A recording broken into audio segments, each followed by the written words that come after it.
예, 대단히 반갑습니다. 저는 기독교 의무요법 채널을 운영하고 있는 박태관 목사입니다. 그동안도 잘 지냈습니까? 오늘 이 시간에는 창조적 가치에 대해서 함께 생각을 해보려고 합니다. 빅터 프랭클이 강조하는 것 가운데 핵심적인 세 가지가 있습니다. 하나는 경험적 가치고, 또 하나는 태도적 가치고, 또 하나는 창조적 가치인 것입니다. 경험과 태도와 창조가 가치가 있다는 것을 말을 하고 있는 것이지요. 오늘 이 시간에는 이 창조적 가치에 대해서 함께 말씀을 드리려고 합니다. 원래 이 창조라는 말, 요즘 특별히 교육에 있어서 창의 교육이라는 말을 많이 쓰고 창의성이라는 말을 또 많이 씁니다.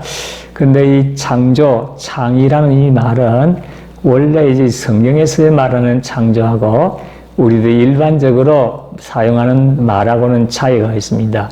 성경에서 말하는 창조는 그 발화라고 하는데 이것은 무에서 유를 만들어내는 것, 없는 곳에서 있게 만드는 것을 창조, 발화라는 말을 사용을 하고 있습니다. 근데 무에서 유를 만드는 것은 우리 사람으로서는 불가능한 것입니다. 오직 하나님만이 이러한 창조를 할 수가 있는 것입니다. 그것이 천지만물을 창조하는 과정인 것이지요.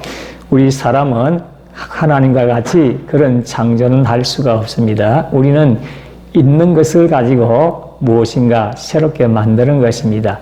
원료와 재료를 가지고 우리는 상품이나 제품이나 작품을 만들어내는 것이지요.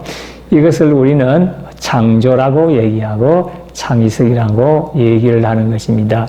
오늘날 이 시대에 있어서 중요하게 생각하는 것 가운데 한 가지가 이와 같은 창조, 또 발명, 창의성을 발휘하는 것입니다.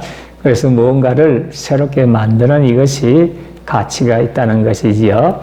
그래서 한때는 이 벤처기업에 대한 기대가 굉장히 컸습니다. 그래서 무엇인가 새로운 것을 만들어내는 이런 벤처기업이 이 시대에도 필요한 것입니다. 요즘에 우리가 스마트폰, 인터넷, 그것을 많이 사용을 합니다. 이것도 과거에는 상상할 수도 없는 것이었습니다. 특별히 4차 산업혁명 시대에 있어가지고 인공지능, AI라는 것이 많이 이제 얘기를 하고 있지 않습니까? 새로운 것을 만들어내는 이와 같은 것이 우리에게는 필요한 것입니다.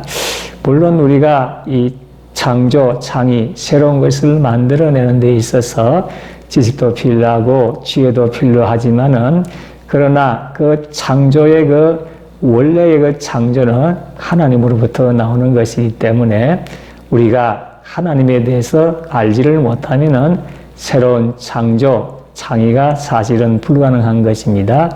그렇기 때문에 우리가 지식도 필요하고 지혜도 필요하고 여러 가지의 기술과 기능이 다 필요하지만은 창조의 원창조자이신 하나님에 대해서 알는 이것이 필요한 것입니다. 그렇게 해야만이 참된 창조, 창의가 나오게 되어진다는 것입니다. 유대인들의 삶이 그런 것 아닙니까? 오늘날 이 세상에 있어서 지식계라든지 경제계에 있어서 예술계에 있어서 탁월한 업적을 만들어내고 뛰어난 작품을 만들어내는 사람들 가운데 많은 경우에 유대인들이 많이 있습니다. 그리고 노벨상 가운데 한 60% 정도가 유대인들이 상을 받는다고 그러지 않습니까? 유대인들이 그와 같은 탁월한 업적이나 탁월한 작품을 만들어내는 데에는 물론 그들의 나름대로 지식과 지혜도 있지만은 무엇보다도 전능하신 하나님을 믿는 이러한 믿음 가운데 이와 같은 창조, 창의 있는 이러한 작품과 이러한 것들이 나오게 되어진다는 것입니다. 그래서 오늘날 이 시대에 이러한 지식과 기술도 필요하지만은 이 원창조자이신 하나님을 알아가고 믿는 이것이 창조의 근본이라는 사실을 우리가 늘 기억을 해야 되겠습니다. 그래서 오늘 또 우리가 가정생활이나 또 직장생활이나 사회생활 가운데서 이러한 창조적인 무언가를 만들어내기 위해서 우리가 생각도 하고 또 새로운 것을 만들어가는 우리가 되어지기를 진심으로 소원합니다. 끝까지 시청해 주셔서 대단히 감사합니다. 다음 영상에서 만나도록 하겠습니다. 평안한 하루를 보내시기 바랍니다. 대단히 감사합니다.